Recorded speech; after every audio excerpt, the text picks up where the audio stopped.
separation in heaven between Gan Eden, paradise, and Gehenna is so thin a filament that it's practically invisible. The difference between Tzaddikim and Rishonim, the righteous and the evil in heaven, between the peak of bliss, of enjoyment, and the worst type of suffering and torture is only a fraction of an iota apart. A very thin sheet that separates the two. The fact they are so close means that this represents the fact that on earth too, a person walks along a very narrow bridge, very narrow. A person could be tempted to speak slander about another person. He speaks the word of Lashon Hara. This is equivalent to committing murder, equivalent to worshiping idols. And for this, a person destroys himself, because the penalty for Lashon Hara is the same as the penalty for the worst type of crimes. So for that one moment of Lashon Hara, that possible, questionable satisfaction, he has sacrificed the whole lifetime and an eternity. More so when a person allows his temper to overcome his emotions. A person allows himself to become a servant to his temper. His anger becomes his master, and in this fit of anger he loses his temper, thereby committing the sin of idol worship. Who is the idol? Himself. The Gemara says, "Lo yeh b'cho kel zar," you shall not have an idol within you. How does a person have an idol within himself? The temper, the anger within him is considered an idol. He is worshiping his own idol within himself. So we see that for one moment, in a fit of anger, a person could needlessly and illogically destroy himself. He's not hurting the person he's angry at. He's literally destroying himself for that one single second.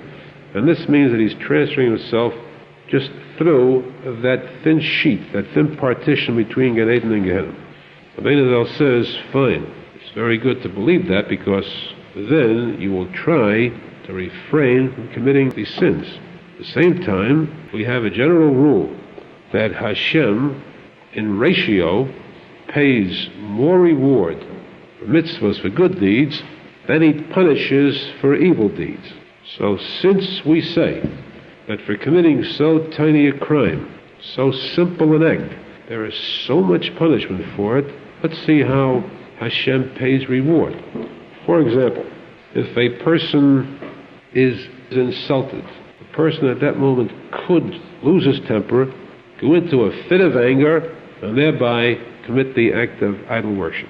At that moment, if at that very same moment, for a second, the person just brushes it off and smiles and ignores the remark, he walks away from there thinking, so what? Nothing has happened. That's a false thought, because something has happened. Something very big has happened.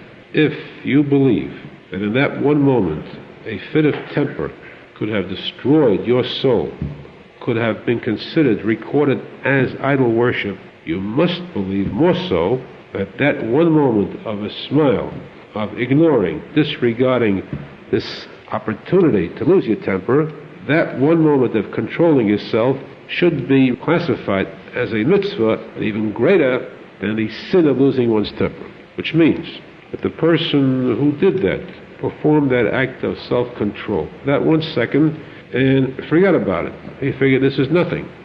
What happened? He just disregarded this. He walked away and forgot it. He might have forgotten it, but in heaven it is not forgotten.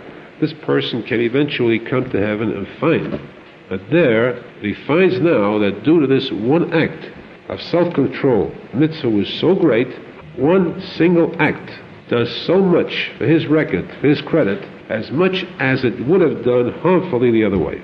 And this is what is meant when the Gemara says, Kol mi sheyesh v'idea ki'ilo nivna Beit HaMikdash biyomov. Every person who has wisdom, that person is considered as though the Beit HaMikdash was built during his time. What is meant by wisdom? Wisdom means to evaluate, to appraise.